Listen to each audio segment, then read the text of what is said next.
Guys, ito na oh. Kinalbo ko na yung talong ko para siguradong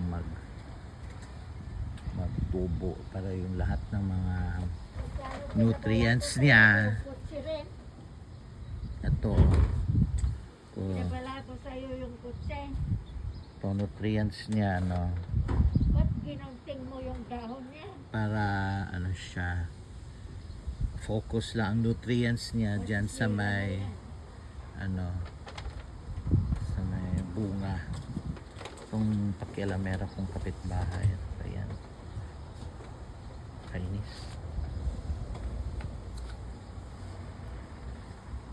Natin. Ito nga, kaya nga namunga eh kasi pinuputol ko parati eh. Para yung focus lang siya sa ano. 'Di ba? So, mahirap naman yung bunga ng ano, neighbor.